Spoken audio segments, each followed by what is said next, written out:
What's something that a friend, classmate did in high school that was seen as funny at the time, but you now realize was actually not okay? Story 1. In the 6th grade, I had a friend who was a troublemaker and a class clown. I've always hated going to my math class because my teacher was a cranky old lady who'd yell at you for the smallest things. Me being an 11-year-old, I actually had the worst anxiety just knowing I could be the next person yelled at in front of the class. The one thing that helped get through the year was that friend cause I knew he'd always make jokes and have me almost in tears cause they were that funny. One day, when my teacher walked out to use the bathroom, that friend went over to her desk, picked up the mug she was drinking out of, and spat out the biggest loogie into it. We all saw it and just waited for her to come back. 10 minutes later, as she was just normally teaching, she picks up her mug and chugs it down. Everybody just starts laughing and giggling, including me.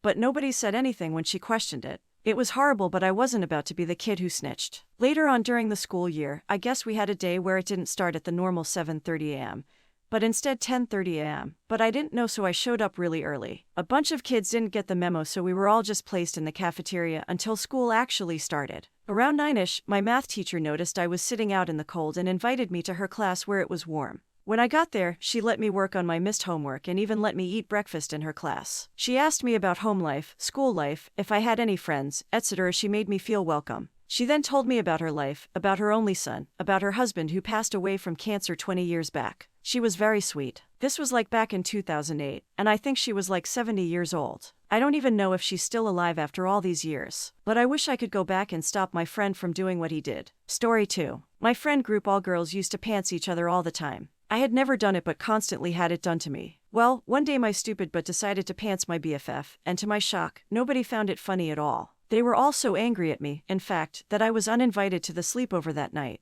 I didn't get it at first. I couldn't understand why it was so funny when they did it to me but not at all funny when I did it. Then it was explained back to me. My friends had always done this at sleepovers, privately in our own bedrooms. Still not okay, but arguably a very different situation from what I had done. I thought the perfect moment to try out pantsing was at a crowded football game. And in all my brilliance, I thought it was fine because we were at the front and nobody was on the field, so nobody could see. I didn't realize that everyone behind us could see perfectly fine. And behind us was not only her crush, but her super Christian parents and, as if straight out of a teen comedy, literally their pastor and his wife. And to make the entire situation worse, my BFF had a condition that caused her to have extremely heavy periods. She bled through and soaked her underwear, so she threw them in the trash. Her parents wouldn't let her wear tampons, but since she now didn't have underwear, a friend gave her a tampon. Her parents obviously saw everything and realized she was using a tampon, and she then had to endure months of talks from the pastor's wife about the virtue of a woman. No need to reprimand me here. I fully realize my mistake. Story 3. A group of 3 kids that used to be my friends invited me to come hang out with them at the lake.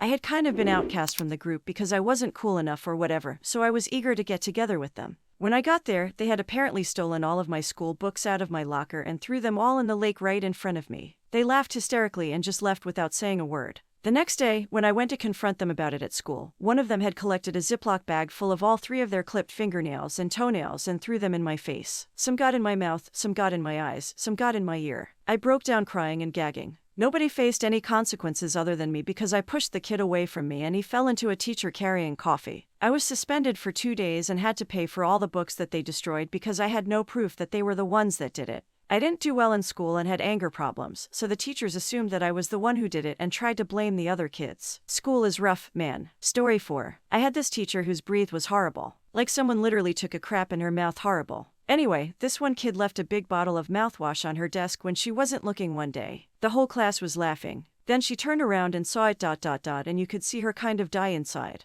She went on to tearfully explain to the class how she had some kind of an intestinal issue that she has been suffering with and that she realizes her breath is bad. Then she excused herself from the class for the remainder of the period. Now as a kid, I thought that was hilarious until she started to cry. And how she was able to continue teaching us monsters after that is not something I will ever understand. And if that had been my wife or mother, I would have encouraged her to quit. Story 5. Class clown touching himself in the middle of class. Hand down his sweatpants going at it while the teacher's back was turned. Everyone knew what was going on because he wanted to be noticed. People giggling and shying away from the spectacle. He finished in a piece of paper and threw it in the teacher's trash can at her desk. Teacher never knew. Edit, a little backstory and to clear some things up. The guy was well known for doing crazy stuff. This was in 9th or 10th grade back in 1 or 2. Most of the class thought it was funny and the rest didn't care too much. Different times. He was seated dead center of the classroom, so literally the center of attention. Everything happened in his sweatpants, so there was no nudity. He stared at the girl next to him the entire time because he had asked her out and she turned him down.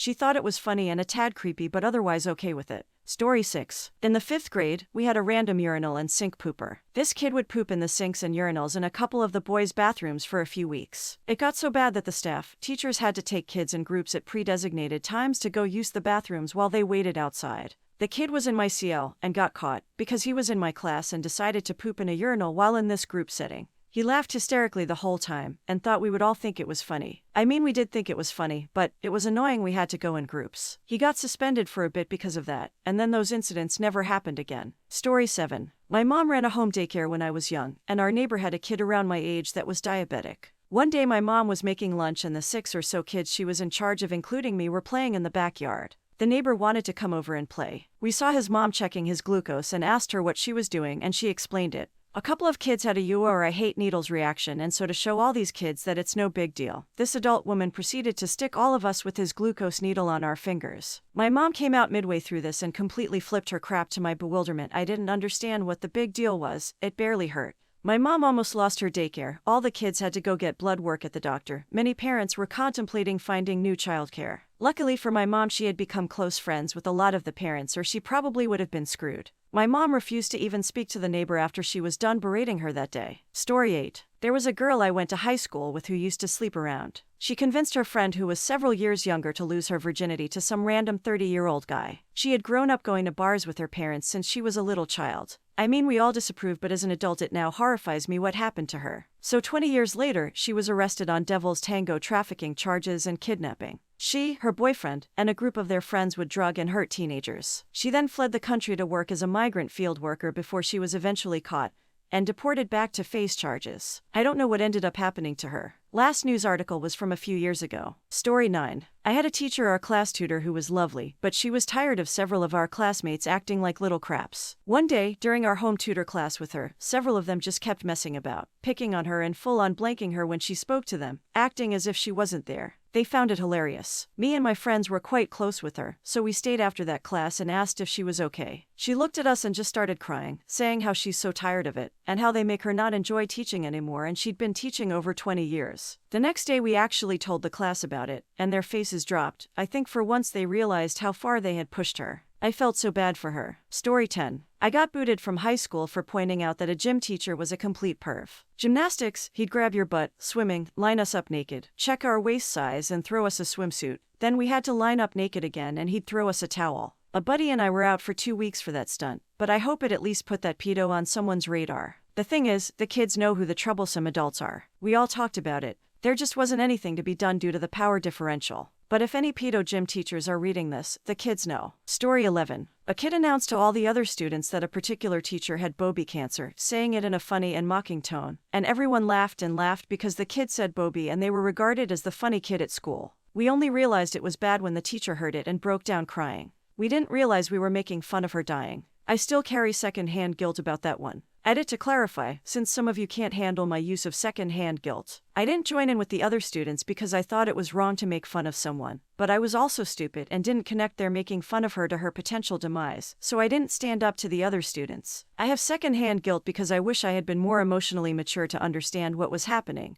and emotionally fortified to stand up for that teacher. Story 12. We had a math teacher who was Indian, we'll call Ms. K, who in hindsight sweetest woman ever. She had a thick accent, and as being middle school jerks in a backwoods area in Pennsylvania, we mocked her incessantly. Well, she was out for a week and we had a substitute teacher who was young and full of optimism. One day, totally uncoordinated, a student started crying during class. The sub asked why he was crying, and the student just shook his head and didn't answer. The sub asked again, and another classmate started crying and shook his head. Now the sub was getting alarmed and asked the class what was going on. Paraphrasing, a friend of mine answered, "We can't tell you or we'll get in trouble." Sub came over to him, knelt down, and said with total sincerity, "It's okay, you can tell me." Well, Ms. K stands on her desk and strips like a stripper and makes us tell her she's beautiful. Sub's eyes got huge, and she runs to grab the principal. Whole class starts a mix of crying to keep it going and laughing. Admittedly, it was hard to tease out which was which. Principal comes in screaming at us, police were called and had to question a few of us, and then Ms. K comes back into class the following week looking mortified. Painful to remember, she was a really kind teacher and taught me a lot. When I graduated high school, I went back and apologized, and she laughed, saying we were one of her best classes she ever taught behavior-wise. Story 13. Nutshots. I have been punched, poked, slapped, and smacked with a book there. I have dished out my fair share as well. It went on for a good 2 years before the trend died down. Bonus story, it need not be mentioned that I was a real jerk in this situation. A friend and I were messing around on the seesaw. He stood akimbo with his legs on either side of the seesaw connecting rod. The idiot that I was, I tried to move the seesaw quickly to hit him. He anticipated the move and stopped it with his hands. Except, unknown to us, another friend saw what was happening and he pounced on my side of the seesaw, and the connecting rod hit the other friend in the nether. Luckily, he was not injured. That was probably the most brutal nutshot I was involved in. Story 14. Went to a technical high school, so 1 week it's academics, next week it's trade school, and so on. I had plumbing and our plumbing teacher was an old Vietnam vet who deserves major props once we found his records and what he did. Anyway, he sustained a shrapnel wound and needed very strong medication for it.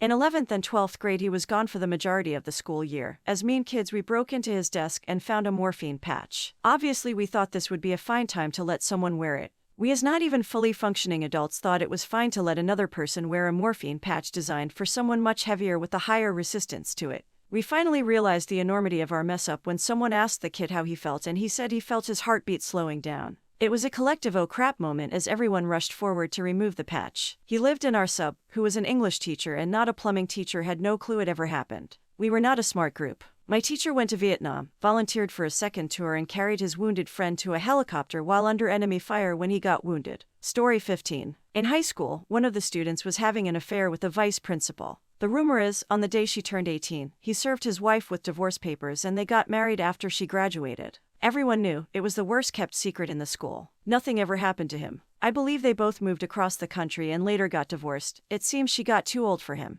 All of us dumb high schoolers thought it was funny. The administration knew and didn't care. Her parents knew and didn't care. And this was the early seconds, so it's not like it was really acceptable back then either. But it definitely was not okay. Edit, I forgot about another thing. Some girls went to Cancun for spring break and participated in a wet t-shirt contest. That eventually became a no t-shirt contest. Pictures spread around the school and eventually made their way into a slideshow accessed by a hidden menu into the official Senior Memories DVD a couple students made and sold at the school. The slideshow was accompanied with an original song they wrote and recorded about the above vice principal. Punishment was light. IIRC, they were just excluded from the graduation ceremony. I'm not even entirely sure the girls were 18 when the pictures were taken. At best, they're distributing pictures that were not meant to be shared. At worst, they were distributing child stuff on the hub. Story 16. We had a teacher in middle school that served in a war. I can't remember which war, but he saw some combat and it had affected him. Some of our jerk classmates thought it was hilarious to bring snaps to school. Like the ones you get on the 4th of July that look like a fat sperm and you throw down on the ground to make a snapping sound.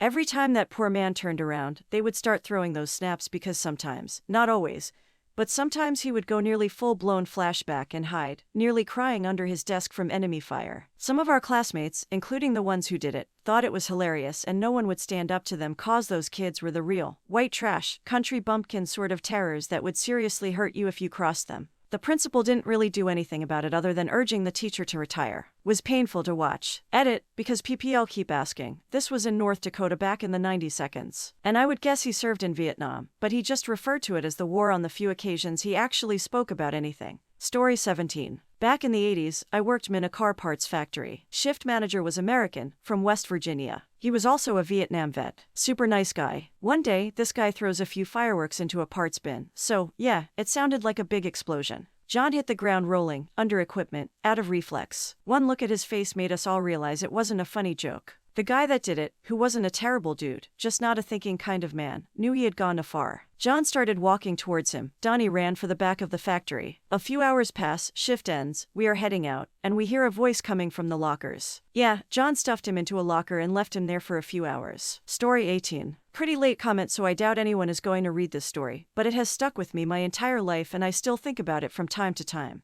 We used to have a girl in my class, Jordan, who was severely overweight and autistic. Kids, being as ruthless as they are, always picked on her for being different. Instead of "yo mama's so fat" jokes, they'd say, "Jordan's so fat," among other cruel things. Whenever she'd get frustrated with them, she would hide her face in her shirt and cry. Well, the reason why she was overweight was because weight gain was a side effect of the medication she had to take for her autism. But most kids were too naive to care or understand. I was one of the few people who felt sorry for her and understood her, because my brother has autism. We sat next to each other in 4th grade and I would help her out with her schoolwork if she was confused and would reassure her that things would be okay in times of trouble. She then saw me as an ally and would show me her drawings and the good grades that she would get from time to time. I'd always give her compliments for both. After that year, I never saw her again. That summer between 4th and 5th grade, she came down with a rare disease and was hospitalized. To this day, I still don't know exactly what it was. But she ended up profusely bleeding into her stomach and puking it all out. She died within 5 hours from blood loss. Only about 20 kids from our entire class came to the funeral. It kinda pissed me off, but I assume most of them who didn't come did not feel welcome because they were ashamed of the way they treated her. When I got there and saw a few of my peers, the select few of us who accepted her for who she was, standing in front of her coffin,